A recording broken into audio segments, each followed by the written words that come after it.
001. Di sini saya ingin mempresentasikan hasil dari pembuatan blok diagram dengan sumber jurnal dengan judul implementasi sistem tenaga hibrida mandiri menggunakan MATLAB atau Simulink. Jurnal ini dipublikasikan pada publikasi IEEE tahun 2017. Dan tujuan pembuatan video ini adalah untuk memenuhi nilai ujian akhir semester sistem kendali tenaga listrik. Sebelumnya, karena pada jurnal menyinggung penggunaan atau implementasi sistem tenaga hibrida, maka jenis sistem tenaga yang dibangkitkan terbagi menjadi dua. Yang pertama adalah pembangkit bertenaga angin dan juga pembangkit bertenaga surya atau bertenaga matahari. Pada pembangkitan tenaga angin menggunakan input variabel derajat atau kemiringan pada penempatan posisi turbin angin. Di sini diasumsikan bahwa sudut derajat penempatan turbin angin bernilai 0 derajat. Kemudian ada input variabel juga, yaitu adalah kecepatan angin. Dan input kecepatan angin yang dimasukkan pada simulasi kali ini adalah berkisar dari 12 sampai 13 meter per second kecepatan anginnya seperti itu. Dan juga pada simulasi didapatkan nilai hasil torsi dari generator yang dibangkitkan pada pembangkit listrik tenaga angin sebesar 67,14. Dan juga pada komponen ini dihubungkan dengan buck boost atau pembangkit arus DC pembangkit atau penaik tegangan DC agar kemudian nanti tegangan yang dihasilkan oleh generator turbin angin dapat naik atau dapat mencukupi kebutuhan peralatan lainnya seperti itu. Nah, kemudian tentunya untuk selanjutnya adalah pembangkit listrik tenaga surya atau fotovoltaik. Bisa dilihat bahwa fotovoltaik menggunakan input nilai iradiasi yang dihasilkan oleh matahari. Di sini saya asumsikan bahwa nilai iradiasi bernilai 1000 dan 1000 bernilai konstan seperti itu. Dan juga ada beberapa variabel string lainnya yang digunakan sesuai dengan spek atau komponen yang digunakan. Nah, oleh karena itu saya menggunakan datasheet dengan list spesifikasi sebagai berikut, yaitu I maksimum bernilai 5,5 ampere, kemudian I maksimum peak-nya bernilai 5,5 ampere juga, kemudian IPH-nya bernilai mendekati 6 ampere, kemudian IPH array-nya hampir bernilai 30 ampere. Kemudian arus saturasinya bernilai 1,1 kali 10 pangkat min 8 ampere, dan juga I saturasi pada array-nya bernilai 5,9 kali 10 pangkat min 8 ampere. Dan juga ada ISC atau arus short circuit-nya bernilai 6, hampir mendekati 6 ampere. Kemudian ada konstanta pembangkitan pada PV yang bernilai 1,3 kali 10 pangkat min 23, dan jumlah sel yang digunakan berkisar 96 sel totalnya. Dan juga ada beberapa data-data resistansi, kemudian ada suhu, variabel suhu, kemudian ada variabel tegangan yang mampu dihasilkan pada masing-masing sel atau array pada diagram yang akan disimulasikan pada kali ini.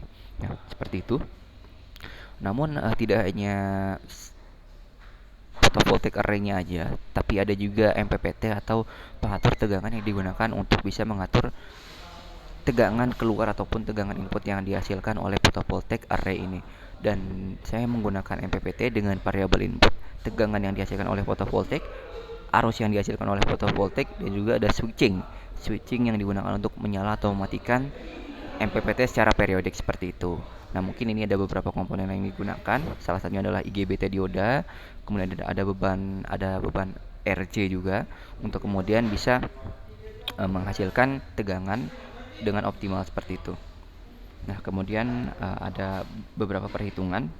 Daya yang dihasilkan sekitar 45,90 volt dengan spesifikasi sel surya yang telah saya sebutkan, dan daya yang dihasilkan adalah 1,48 kW atau 1480 watt, daya yang cukup besar seperti itu. Dan untuk selanjutnya memang dari masing-masing kedua pembangkit ini karena kedua pembangkit ini adalah berjenis pembangkit arus searah, maka tentunya ada output kutub positif dan juga ada output kutub negatif. Nah, untuk output kutub positif memang dihubungkan dengan beberapa flyback diode yang ditujukan untuk proteksi pada masing-masing pembangkit tenaga angin, pembangkit surya atau fotovoltaik. Nah, untuk nilai atau variabel yang diamati tentunya terdiri dari daya generator angin, daya generator fotovoltaik. Mungkin untuk skop yang pertama dapat dilihat daya yang dihasilkan dari kedua pembangkit sebagai berikut. Nah, bisa dihasilkan bahwa pada akhirnya kedua generator bisa membangkitkan daya yang cukup besar ya. Daya memiliki range atau jangkauan di kisaran 5168 watt, atau dengan nilai maksimumnya adalah berkisar di angka 8119 watt. Dan ini cukup besar untuk pembangkitan kedua tenaga angin dan juga tenaga fotovoltaik, karena pembangkit ini menggunakan skala microgrid seperti itu. Itu adalah tadi daya yang dibangkitkan. Untuk selanjutnya ada tegangan yang diukur menggunakan komponen atau blok diagram voltage measurement. Bisa dilihat tegangan yang dihasilkan dari kedua generator bernilai pada saat transient hampir atau melebihi dari 350 volt. Namun pada kondisi steady state didapatkan nilainya adalah mendekati 50 volt atau kurang lebih berada di 47,2 volt tegangan steady state dari masing-masing kedua pembangkit seperti itu. Nah, karena kedua pembangkit menggunakan pembangkit jenis arus arah, maka tentunya perlu diubah atau perlu disesuaikan untuk menjadi tegangan atau arus bolak-balik agar kemudian bisa digunakan pada masing-masing beban, atau seperti beban perumahan, beban perkantoran, dan juga beberapa beban-beban yang membutuhkan peralatan listrik seperti itu. Maka digunakan inverter dengan spesifikasi sebagai berikut, yaitu menggunakan 4 buah dioda IGBT dan juga beban RL untuk kemudian bisa menghasilkan tegangan serta arus yang menyerupai gelombang sinusoidal murni agar nantinya tidak merusak peralatan ataupun beban-beban listrik seperti beban motor, beban resistif, beban induktif, atau beban kapasitif seperti itu. Dapat dilihat menggunakan variabel M dikalikan VDC dan juga Vpeak. Dapatkan tegangan berkisar 320 volt.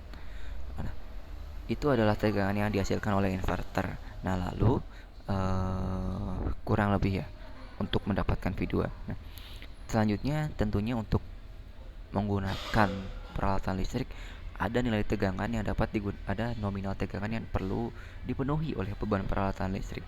Dalam contoh negara Indonesia, maka tegangan harus memenuhi nilai tegangan sebesar 220 volt. Nah, mungkin sebelumnya dapat kita lihat terlebih dahulu berapa tegangan yang dihasilkan oleh inverter melalui skop input transformer. Dapat dilihat sebelumnya bahwa di sini input pada transformer memiliki nilai tegangan berkisar 44 sampai dengan 45 volt, dan dapat dilihat hasil gelombang yang dihasilkan oleh inverter cukup bagus dan juga cukup menyerupai gelombang sinusoidal murni. Dan oleh karena itu, karena nilai tegangan masih di bawah 220 volt, maka perlu dinaikkan kembali tegangannya menggunakan transformer. Nah, berikut adalah desain atau blok diagram transformer yang telah dibuat dengan pengaturan ataupun konfigurasi menggunakan blok transport delay agar nantinya bisa menyesuaikan atau bisa mengikuti kondisi realistis pada transformer sesungguhnya. Di sini menggunakan dua belitan untuk transformer 3 fase A, B, C, dan juga input sebagai inputnya dan juga sebagai outputnya juga A, B, C seperti itu. Nah, kemudian kembali selanjutnya kita dapat melihat output yang dihasilkan dari transformer tegangan.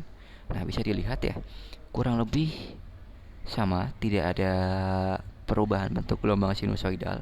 Berarti transformer yang didesain cukup bagus ataupun cukup mampu memberikan output tegangan. Namun dapat dilihat nominal tegangan yang dihasilkan cukup stabil, berkisar di antara 430 sampai dengan 430 sampai dengan 425 volt. Tegangan tersebut cukup digunakan untuk penyaluran distribusi ataupun transmisi kepada komunitas-komunitas microgrid lainnya, atau dapat digunakan kembali kepada peralatan beban di rumah, entah itu mesin cuci, AC, tapi terlebih dahulu harus digunakan trafo step down untuk mengurangi tegangan menjadi tegangan nominal sebesar 220 volt. Mungkin kesimpulan yang dapat diambil pada akhirnya adalah integrasi pembangkit tenaga surya dan juga pembangkit tenaga angin dapat dilakukan dan terbukti pada jurnal IEEE ini mampu menghasilkan daya hingga 8.150 watt kurang lebih.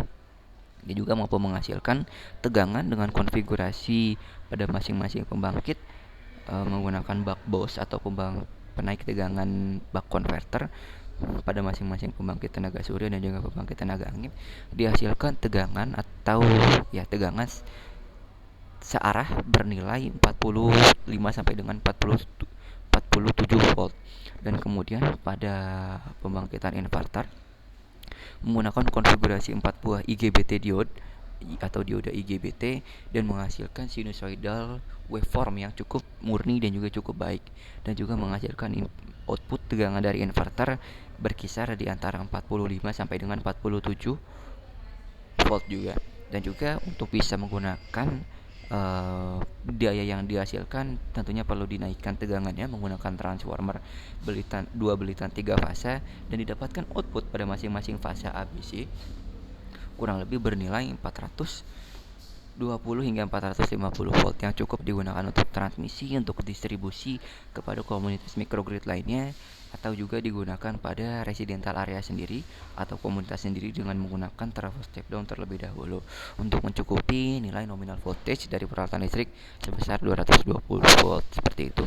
Mungkin itu yang dapat saya sampaikan. Saya ucapkan terima kasih, dan tersebut adalah tugas yang saya presentasikan untuk memenuhi nilai ujian akhir semester sistem kendali tenaga listrik. Terima kasih.